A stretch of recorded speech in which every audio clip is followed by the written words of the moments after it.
This time on the vlog, we are showing you North America's biggest earth movers, the draglines here in Estevan, Saskatchewan at Westmoreland's Estevan Mine. So stay tuned to learn all about how these machines work, how they dig cuts, the engineering team behind them, the equipment operators that run them, and more on this episode of the vlog.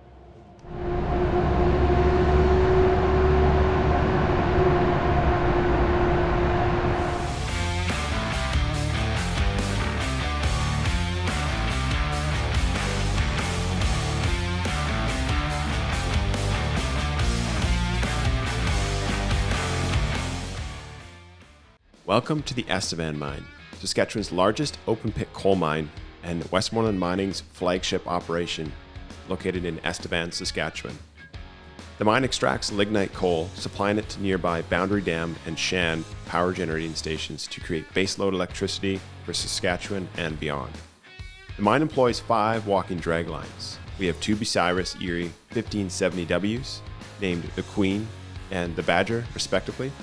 We have one 2570W named Big Lou, one Marion 8750 named the Estevan Eagle, and a P&H 9020B dragline, which to this day remains unnamed. Mining coal in Estevan dates back to the year of 1891, when the first coal mine was established in Roche-Percy. Today, over 4 million tons of lignite coal is produced from multiple active pits across the 20,000 plus acre footprint in the Estevan mine.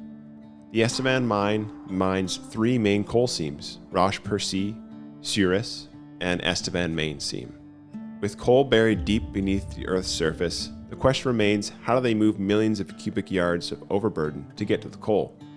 Our journey today starts in the engineering department at the main site office, where we meet with the team of people who support the draglines in the field by creating mine plans, design files for the draglines to dig to, and scheduling for the draglines.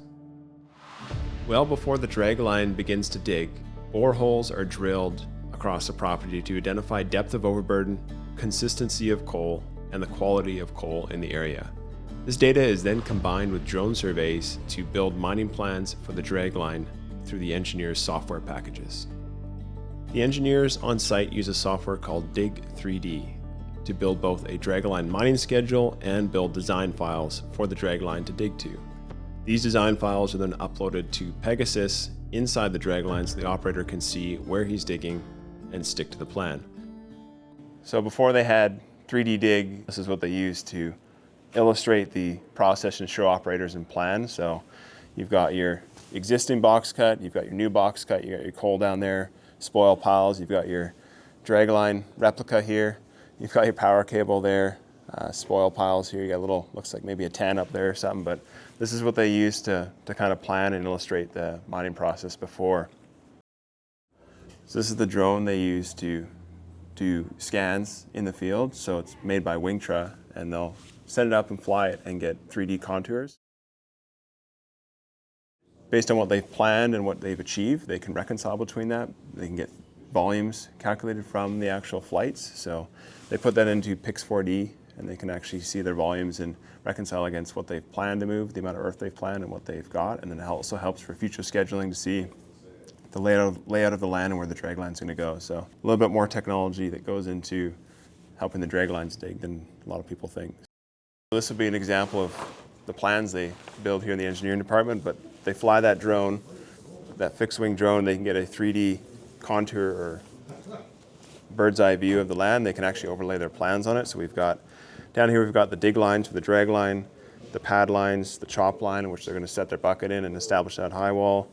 Over here, we've got plans for dozers. So we got arrows showing push lines. So everything is planned out. There's more to it than just sending the machines out there and just digging, but everything is on a week, monthly, quarterly basis is planned out. So a lot more goes into mining here in Estevan than a lot of people think. There's a lot of technology and people behind the machines you see working in the field. So pretty impressive.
of the big questions is, how are draglines powered? Well, they're entirely electric. So this 4-inch cable, this 4-inch orange cable here, powers that dragline. So this is 25,000 volts, and the dragline can draw up to 10 megawatts of power, which is the equivalent power consumption of the city of Moose Jaw. And because they have more than one dragline out here, you can do the math, they draw quite a bit of power. So this cable runs to the mine's electrical grid, and that comes from the nearby power generating stations from Sask Power. So the dragline uncovers the coal's mined, the coal is burned or consumed, generates electricity, and that very electricity it generates comes back and powers the dragline. So you may ask, why is it painted orange? Well, that's for visibility. So these are usually very well demarcated so that no one's going to drive over it, run over it, but it's orange so that you can identify it on the ground, you can see it on the ground as a safety factor. Just a big extension cord, basically like your home vacuum, except supersized. There's what the inside of a dragline cable looks like. 25,000 volts through that. A lot of copper. This one's been damaged and been taken out of service, but it's a heavy cable. So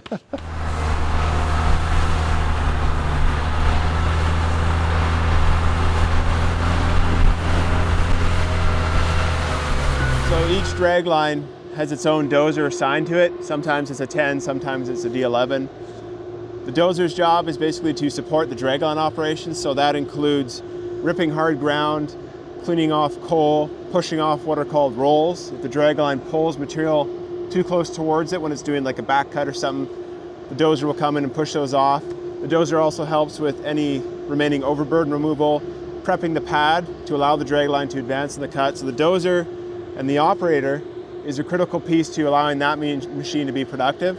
So you can see how all these pieces like the dozer, the engineering team, the maintenance team, dewatering teams, all those people play into the success of these earth movers being productive. So this dragline, the PNH 9020, has got a D10T assigned to it.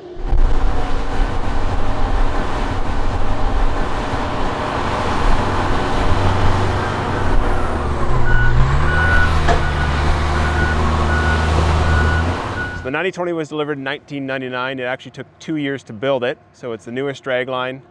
It weighs 13,036,000 pounds, so by no means the heaviest dragline on the site, but definitely a heavy hitter by any means.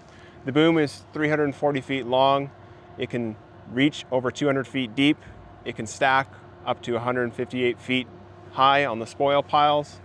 It's currently running a 100 cubic yard ESCO profile bucket. So they run a fleet of buckets out here so that they always have a bucket available for the machine. So at the base of the machine, from outside of the shoe to outside of the shoe, the walking shoes, it's 107 feet wide. The tub it sits on is 73 feet in diameter, and it exerts about 30 PSI of ground pressure on that tub. So you think about 13 million pounds sitting on a 73-foot diameter tub. It's a very heavy machine. How do these massive draglines actually dig a cut? The initial cut of a new pit or the extension of an existing pit is called a box cut. That's where virgin ground is on both sides. Subsequent cuts are called turnover cuts, as pictured here, where the dragline digs virgin ground and casts it into the open hole of a previous cut. The mining sequence of a dragline can be broken down into a few key steps. The first step is called mud out, where the dragline digs a concave hole in the pit floor of the adjacent mined out pit. This does one of two things.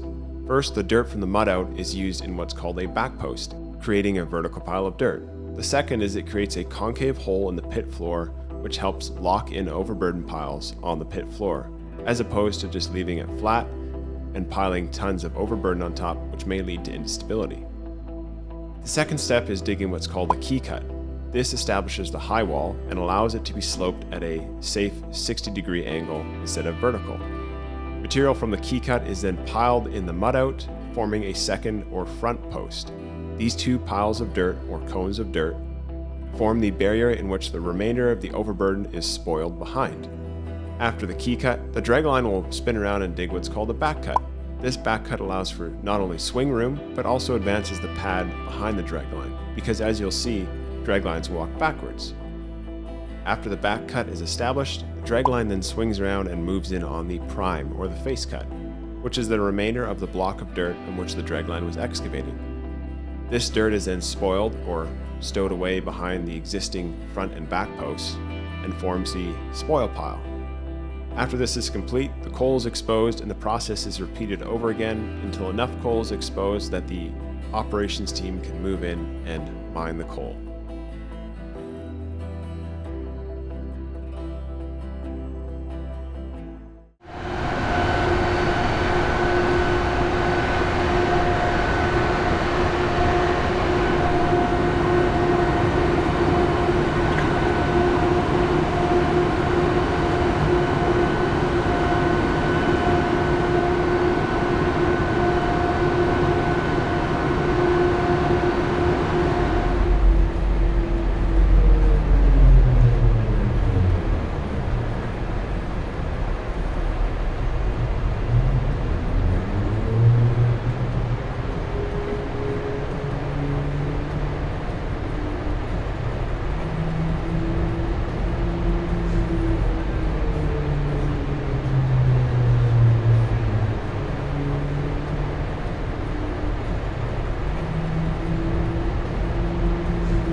So this is the operator's chair here in the P&H 9020.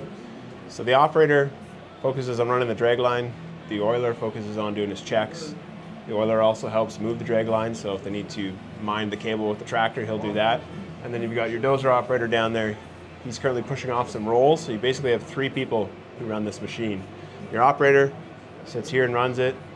Oiler does his checks, makes sure everything's working in the house, helps move the machine, and your cat operator. So typically the oiler will, when he's not doing that, sometimes he'll get some time in the seat to get some experience, because at the mine here you need about 300 hours to get signed off on a dragline.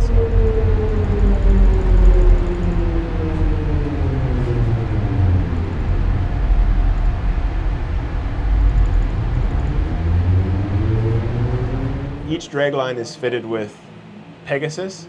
It's basically just a 3D GPS guided navigation system for the dragline. So when you're out here running these big things, it's kind of hard to see without survey. It'd be hard to see where your coal is, where your bench is, where your chop line is. So the engineers, which we visited at the main site, they'll send out design files for each pit and each dragline, and that gets loaded into Pegasus here. So you can see you've got your chop line, which is where they're going to cut a high wall.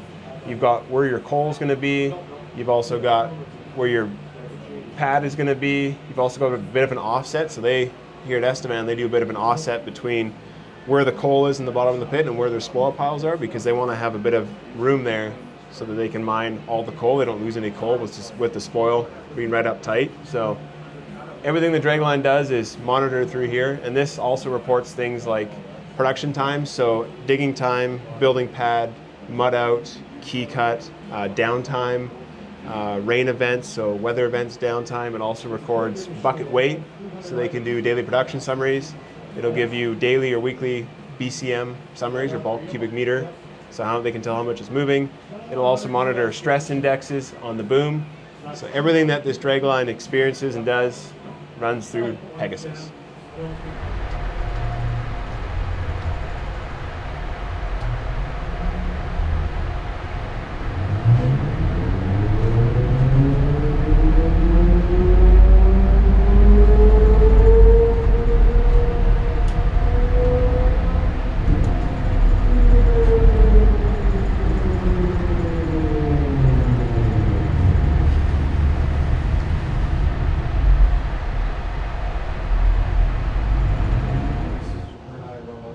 So as you can see, there's a lot of room in the Draglines. We have a full kitchen, complete with fridge, microwave, coffee maker, toaster, sink, eating area, locker room back there, and then the cab, quite spacious. We've got the operator's seat, and then there's a jump seat or a trainer seat where maybe the oiler or the dozer hand could sit. But as you can see, the size of your average condominium building, we haven't even gone into the house yet, but this is all the amenities they have so they can work full 12-hour shifts.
So the real question now is, how do these big earth movers walk? Well, they're walking draglines, so they effectively walk themselves. Like a seal would drag itself across a beach, there's 2 feet on either side of that dragline, and he literally picks himself up just the back of the tub and he'll drag himself backwards. So he's currently walking from the mud out. He's walking 17 steps backwards to start the face cut. So the dragline takes 7-foot steps every 60 seconds roughly, and those feet are 17 feet wide by 70 foot long. So as he's walking, the oiler's in a little tractor and he's minding the cable. So he's pulling the cable around and making sure it's not going to get caught underneath the dragline as the dragline walks backwards. So not a fast process to move. Again, 7-foot steps every 60 seconds. So not fast, but that's how those big earth movers move around. It's just like taking little steps, dragging itself across the prairie.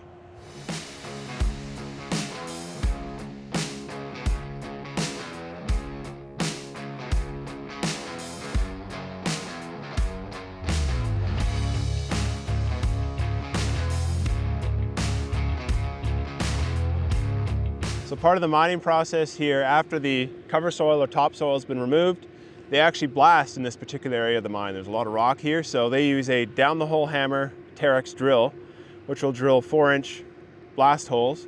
They'll load them with explosives and blast. So what that does is that helps the dragline begin establishing its cut.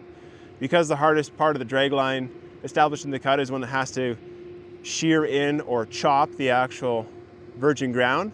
Blasting it allows the rock to be a bit broken up, so it makes it a bit easier for the dragline to dig. Again, this is all making the dragline as productive as possible, and drilling and blasting in this particular area of the mine is one way they accomplish that. And we're actually going to get to see a blast today, which I'm pretty stoked about. So Today's blast was 17 holes drilled approximately 80 feet deep, loaded each with 250 kilograms of explosives per hole, for a total of roughly 4,200 kilograms of explosives. Here's the blast.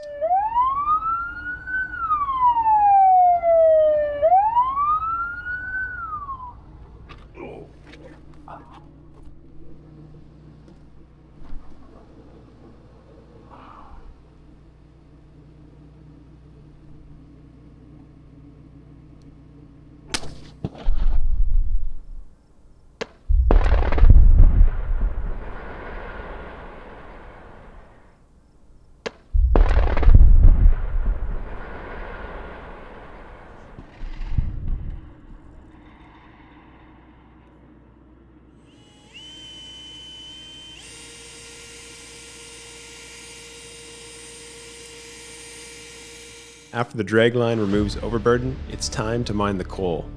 In this area of the mine, they mine the Estevan Mine seam. Estevan Mine splits into 4 main seams further south, called D, C, B, and A seam from the top down. These lignite coal seams are split by what is called parting, a thin layer of mudstone or shale that separates coal beds. After the top seam, or D seam, has been mined, a Cat 993K and Komatsu PC1250 mine the parting layer between D and C seams to expose the lower C seam below, which is mined by another Cat 993K and fleet of Cat 777 coal haulers in the same pit. This process is basically repeated until the final A seam is mined out. From there, the pit is filled and the land is reclaimed.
That completes our tour of Westmoreland's Estevan Mine.